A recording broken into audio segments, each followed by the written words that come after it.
What's up guys, welcome back to the channel. I make a lot of videos talking about how much I like my Jeep, and I really do like this thing. However, there are some things I don't like. So in today's video, I'm gonna tell you 5 things that I don't like about this Jeep. They're all really minor. I'm being pretty nitpicky. I'm just trying to make some content here and give you guys some information. But you know, overall, great car, love the Jeep. Considering buying it, super dope, highly recommend it, but there's just a couple things you should keep in mind. So I'll show you all of them, tell you how I fixed them or how I deal with them, and yeah, let's talk about them. So the first thing that I hate about this Jeep, this car has something called rear park sense braking assist. Having a hard time memorizing that, so I have to read it off the screen. But rear park sense braking assist, what that does is when you're backing up and the vehicle senses something in the rear sensor and thinks that you might hit it, it automatically engages the emergency brake while you're driving. It sounds like a nice thing. If you're about to hit a pole or a wall or back into something that you don't see, could be a real lifesaver, but it doesn't work perfectly. The first day that I took this car off the lot, I think the first thing I did when I got this is I went to a Jack in the Box that happened to be like a block from the dealership or something, and I was like super ecstatic. I'm in my new Jeep, everything's cool, it's awesome, I'm gonna go get some food. And I go to park into like a bush. There's a bush at the back end of the spot, if you can picture that. I'm going backwards, there's a bush behind me. Anyways, I'm backing up, you know, I don't know, 2 or 3 miles an hour, and there's a bush that's gotta be 5 feet behind me, and this thing immediately just slams on the e-brake, which obviously jolts the car, but also makes this crazy like gear sound. And I thought I had slammed my car into a fucking wall or something, and I freaked out, got out of the car, went back to see that I was like 3 feet away from the bush and didn't understand, read the manual, did a little bit of research, and I found out that there's a setting called rear park sense braking assist that you can turn on or off. So that's something I fucking hate because it's on by default and they don't tell you about that, and it's not very calibrated. So you could be 3 or 4 feet away from hitting something and the car kind of grinds to a halt, and it's pretty scary. While the rear park sense braking assist, it's kind of scary, the good news is you can disable it. In here, you click on settings, you go down, there's a safety and driving assistance option, and in there you have park sense, rear park sense volume, and rear park sense braking assist. The braking assist is what I don't like. The park sense volume and the park sense is good because it beeps when you're getting close to something, and it actually shows you right here on the dash how close you are to things.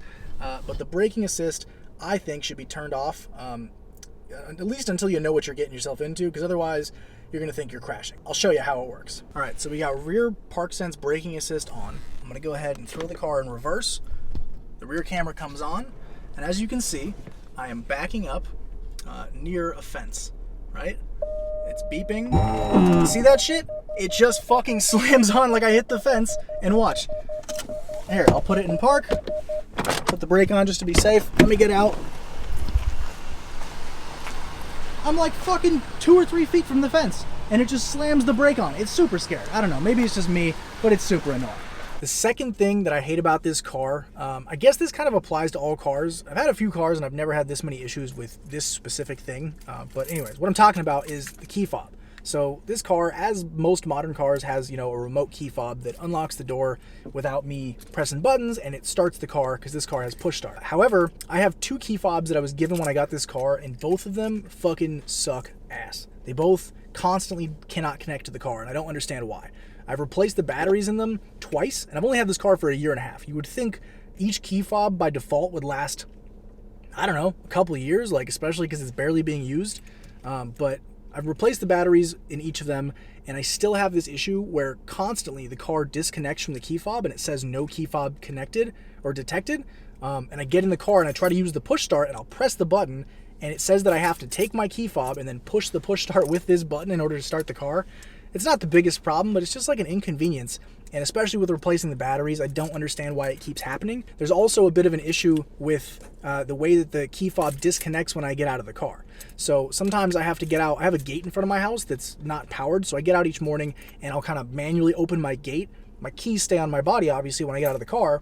And when I leave the car does a good job at sensing that the key fob left the car. But then I get back in the car and it still says that the key fob's not in the car, and it'll just beep and beep and beep, and there's nothing that I can do other than turn the car off, turn it back on to get rid of that. So that's pretty annoying and kind of stupid. I don't understand if it's a key fob issue, if it's something I'm doing wrong, or what it is. But like I said, I've had other cars that have had push to start, other cars with remote unlock, never had this many issues, especially with replacing the batteries. I would expect that, you know, maybe it's an issue with like a dead battery or something, but I've put fresh Energizer batteries in this thing and it still has the same issue. So I don't know what part of the car is not sending the right signal, but something's wrong and it's super annoying. It's a minor thing, but it just happens so often. It keeps coming up. Very, very minor again, but it's a problem. Watch.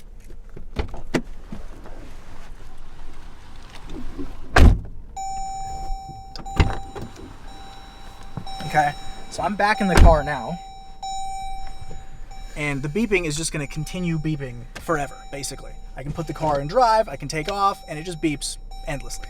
So the third thing that I hate about this Jeep is that when I'm parking it on a steep hill, whether I'm facing up the hill or down the hill, if I park, put the car in park, and engage the parking brake, the car jolts forward or backward a few inches. Sometimes it's pretty substantial. Specifically because I live in LA and there's a lot of steep hills and there's very few parking spots. Sometimes I have to circle around for 15 minutes looking for a spot in some of these packed areas, and you don't really, beggars can't be choosers. You don't always get the best spot. So sometimes you get a spot where the car literally only has a few inches of extra space and you spend 5 minutes parallel parking and trying to get the car in there. I put the car in park, I engage the brake, and then it fucking jolts forward 3 inches and I almost hit the car in front of me. Or if I'm pointed up a hill, it jolts backwards and I almost hit the car behind me. It's pretty annoying. I know this is a really minor thing because I imagine this kind of happens in all cars, and maybe SUVs or trucks or big vehicles kind of have this issue, but you would think that when I put the vehicle in park and I press the parking brake, that's where the car would stay. It's just, I don't know. It's a little dangerous, especially, some of these people in LA, I'm parking, between two cars that are each $100,000. I'm not trying to fucking rear end a car because my car slides forward 3 inches, So it's annoying. Very minor thing, but it is annoying and it could potentially become a big problem. I'm here in Silver Lake, California right now, where there's hills everywhere and tons of crazy hard parallel parking spots, and I'm gonna demonstrate. So I'm gonna try to park on a hill and we'll see just how much this car slides forward when I'm parking.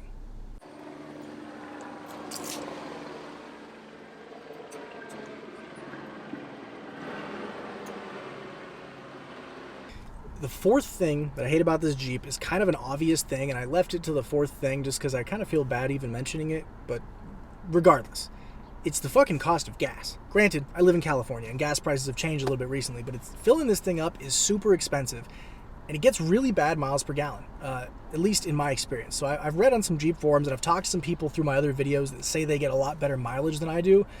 I get really shitty mileage when I'm commuting because I commute in downtown LA. It is the epicenter of traffic, and it is nothing but stop and go for 10 miles each way every day. When this car is kind of stop and go driving, it legitimately seems to average between 5 and 10 miles per gallon. And this is just a regular V6. It's not a diesel. It's not a fucking SRT. It's nothing crazy. 5 to 10 miles a gallon is fucking ridiculous. I'm actually really low on gas right now. I got about, well, not super low. I have about a quarter of a tank. I'm going to go to a gas station. I'm going to fill up. We're going to see how much it costs. My guess, 70-ish bucks, 70 to 80 bucks. It really depends on, obviously, the price of gas. I've paid 85 bucks to fill this thing up. Granted, it's a Jeep Grand Cherokee. Totally understand. I'm not really complaining about it. I'm dealing with it. I've been filling it up for a year and a half, and I'm going to continue to fill it up, obviously. But in my Honda Civic and, other normal cars, what is it? 20, 30, 40 bucks maybe to fill up a car. This thing's 80 bucks, and then combined with the bad gas mileage, I have to fill it up pretty much every week if I'm commuting. So 80 times 4, $320 a month in just gas, just for commuting. That's not including road trips or extra driving or anything. It's kind of ridiculous. Anyways, let's go to a gas station. We'll fill it up, see how much it costs. Let's check it out. I was going to try to do a cool time lapse of the total kind of running up, but it's getting really hard to hold my hands there. So we'll see how much it costs in a couple minutes. But like I said, I'm filling up 3/4 of my tank. I had a quarter tank when I started. I'm at Mobile here in LA. And as you can see right there, gas, I'm doing 87 gas because I don't give a shit. $2.99 a gallon. So that's decently cheap. It's not the cheapest in the world, but for LA, that's pretty cheap. We're at 50 bucks already. Got 16 gallons, 17 gallons. Let's keep going. So I just filled up the Jeep, and surprisingly, I spent less filling this up than I've ever spent before. And it's weird that I'm doing this, that it happened when I'm filming the video, complaining about how expensive it is. But I swear to you, I filled up 19 gallons, 19.323 gallons, according to the machine right next to me. 57 bucks, 58 bucks. That's not bad. Gas was $2.99 a gallon for 87 grade, which is what I always use because this isn't a fucking sports car, whatever. But anyways, $2.99 a gallon, 58 bucks, filled up a tank 3/4 of the way, and I have 372 mile range. So it's really not that bad. I guess, yeah, I'm really just looking for things to complain about at this point. So yeah, gas mileage sucks. All right, so the fifth and final thing that I hate about this Jeep is that I can't even think about 5 things that I hate about it. It's a dope Jeep. I love it. I made this video kind of just because I wanted something a little clickbaity, so I apologize about that. But the first 4 things were legitimate complaints. I do have 4 complaints, and you saw those earlier in the video.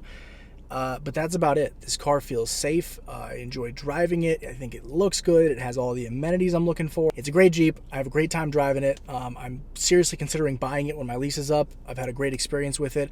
If you're in the market for something even similar to a Jeep, I highly recommend you check out a Jeep Grand Cherokee. I know at this point I probably sound like I'm a Jeep ambassador or something. I'm in no way sponsored by Jeep or paid by them or anything. I just a dude with a Jeep who likes a Jeep. So yeah, I appreciate you guys watching the video. Sorry for it being so clickbaity, but hopefully you learned a thing or two. And if you're considering buying a Jeep, maybe some of these things can help you have a little bit more information going into that buying process and make a more informed decision. I appreciate you watching. Thank you guys for all the support on my channel so far. I'm just getting started, so please hit that subscribe button if you want to see more of my videos. Give me a thumbs up on the video if you like them. Thumbs down if you don't like them, but if you give me a thumbs down, just leave a comment and let me know what you didn't like so I can at least try to make it better. If you give me a thumbs down and you don't tell me where I fucked up, it's hard for me to get better. So I appreciate that. Thank you guys for all the support, and see you guys next time. Take care.